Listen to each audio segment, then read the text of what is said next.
ఓంకరిస్తున్నాడు కదా. మరి 5 ఏళ్ళు ఈయన ఏం చేశాడో మరి ఒకసారి గుర్తు చేయాలి కదా ప్రజలకి. మీ ద్వారా మీరు ఛాన్స్ ఇచ్చారు కదా మాకు. ఇప్పుడు ఒకరికొకరు న్యాయం చేయకూడదు. ఆ వేళ ఎల్జీ పాలిమర్స్ కి ₹1 కోటి ఎందుకు ఇచ్చాడు? ఆ కంపెనీలో ఆయన విజయసాయి రెడ్డి బంధువులు ఆ కంపెనీ కర్త కర్మ క్రియ నడుపుతున్నారు.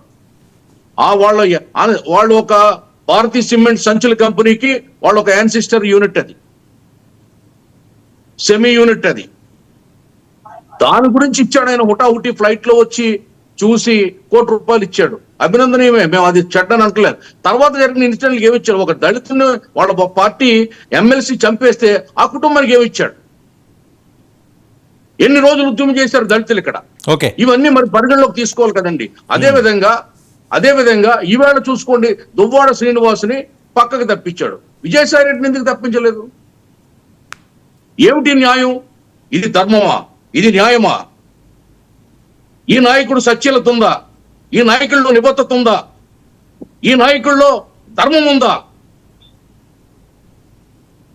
ఇది నేను ప్రశ్నిస్తున్నా సార్ మీ ద్వారా. చంద్రబాబు నాయుడు గారు పరిపాలన ఎవరి దగ్గర నేర్చుకోవాల్సినటువంటి అవసరం లేదు. రాజకీయ కొలిమిలో రాటుదెల్లినటువంటి నాయకుడు ఆయన. ఈవేళ ఈ 5 సంవత్సరాల్లో ఈ రాష్ట్రంలో ఉన్నటువంటి 13,000 పైచిలుకు పంచాయతీల్లో ఎప్పుడైనా ఒక్క గ్రామ సభ పెట్టిందా ఈ ప్రభుత్వం? ఇదే ఈవేళ చూడండి, రాష్ట్రంలో ఉన్నటువంటి 13,000 పైచిలుకు గ్రామాల్లో గ్రామ సభలు పెట్టారు.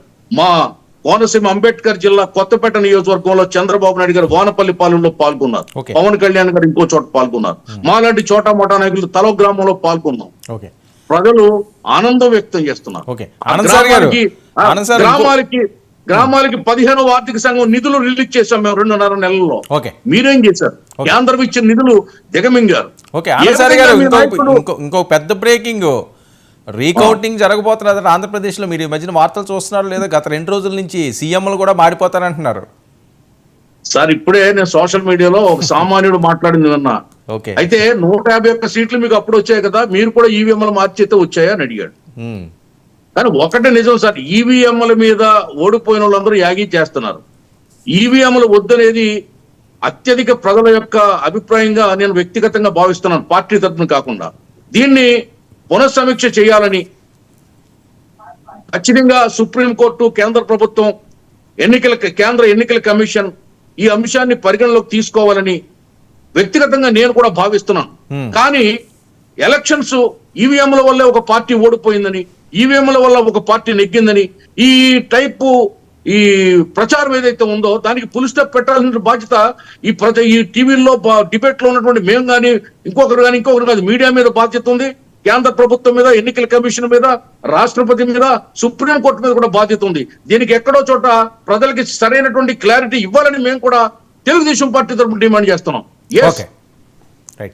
రజనీ గారు సార్ చెప్పండి.